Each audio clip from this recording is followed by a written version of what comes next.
Hello agents, in this video I'm going to show you my tank build that I use for the Iron Horse raid on the Division 2. This is part of the bigger guide that I promised you all this week. It's like a very comfy method to complete Iron Horse guide. We're not going for speed run, we want it to be comfy. So that's what I'm starting with this video now, the tank build that will get you through boss 2 and boss 3. In the methods that I release later in the week, you will want a tank in boss 2 and boss 3. And if someone makes this build, they can do both of them. I wouldn't use it for boss 4. As we'll explain in the later videos, like something like True Patriot would be better, I guess. But it does do very well. Now on boss 3, the idea of our tactic is to have the tank, when the boss jumps down, to bring him to the back wall. They have to survive as long as they can. And this build is built all around that, just surviving that bit there. It's got hazard protection on the build as well, so that this will work on boss 2 when you need to go in the foundry to do the water pressure. So it's a perfect build for those bosses, and a lot of you have asked for it. I've been using it in stream and you've been watching, and you can see the clip on screen now of how it works and how I coped with it. You will go down on boss 3. I don't think there's anything in the game that can stop you, but you last long enough to make it easy for your team. If this video does help, please do hit that like button and consider hitting subscribe for more content from myself. And once you're done with the video, if you check the video description, we've got a fantastic community. We've helped over 100 people get through Iron Horse already, and 21 Ravenous's have been given away too. So if you want help with that, join that community for a chance to run with our raid teams. We're going to let this video go on now. We're going to discuss this build and show you exactly how I built it. So moving on to the build, if you've just seen the footage, you'll know that you'll see how good it did on boss 3 there and how long it worked. The idea is to keep the boss on the floor as long as possible so the guys up top can shoot him. Once you're gone and you're unconscious, you're not going to get revived, he will lose focus. So they've got to make sure they throw decoys out or put drones on him to keep him in position. But the longer you are up, the better. And I felt this was the best way to do the build. I didn't want to use gear sets because I wanted to go hazard protection and health on every piece. You can see the chest and holster there needs some improvements. We've got reds on there. I just haven't had time to farm them, but we'll go through piece by piece in a second.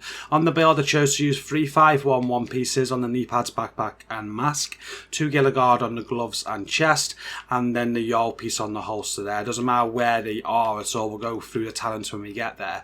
The primary that I use is the Pyromaniac. The main reason for this, I just wanted an assault rifle, a fully auto weapon, because when I get up to the cog stage, no, after the cog stage, the like nuts and bolt stage, where you go from A to P, I want a fully auto to shoot that. So that's why I've got it. But also we have a fire starter in our tactics on boss 3. So perfectly ignited, you deal 25% weapon damage to burning enemies. I'm not doing a lot of damage anyway, as you can see, but it's got some use there for having that gun. The Sweet Dreams is my secondary for obvious reasons, and that's that I can melee kill purple and red bar enemies every so often.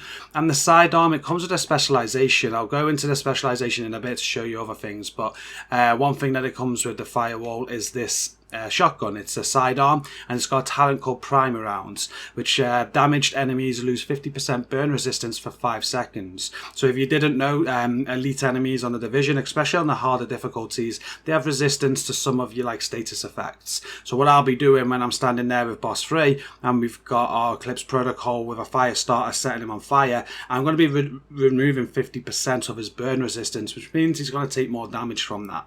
It's the way to play it, and I thought it was a great idea. And I got the backpack talent of Opportunistic. It also procs that, which is brilliant. But getting on to the gear pieces, we'll start with the mask. It's the 5-1-1 mask there. I've got max armor, got 8% hazard protection and max health rolled onto it. The 3-piece 5-1-1 on the build gives me 10% health, 20% incoming repairs and 10% hazard protection. The chest piece is the perfect pointman chest piece. Sorry, perfect Vanguard chest piece rather. It's called the Pointman chest piece, and that's got armor of 137, weapon handling of 4% and max health on there. It's not the best piece, could have max armor. I'd also want hazard protection on that as well, but it does the job at the moment, and that's a hard grind. The holster is Yol, and again it's another hard grind. For 1 piece of this I'm going to get hazard protection. I only used the 1 piece. It's got armor there, got weapon handling and max health. Again, I'd like hazard protection instead of the weapon handling, protection and max armor. But you can only farm that in the DZ. If you're going to look for this, I'd suggest waiting until it's targeted loot so more items drop, because it is specific how you want it. The backpack is a 511. It's got armor on it of 130. I've got max health, and I've got 8.5% hazard protection. And as I said earlier, I'm running opportunistic, so I'm getting a lot of extra damage from the team from that with the sidearm as a shotgun. It works very, very well. And that's that. The gloves is the second piece of Gear Guard we've got. I forgot to tell you what Gear Guard does. You get 5% total armor for one piece and 10% health for two pieces. These gloves have got armor on, which is nearly max hazard protection at 9.7% and max health rolled on there. And finally, the knee pads, I got 511, max armor, max hazard protection and health as well. I think this was TJ that dropped me these and shared these with me. They're absolutely godly. Thank you again.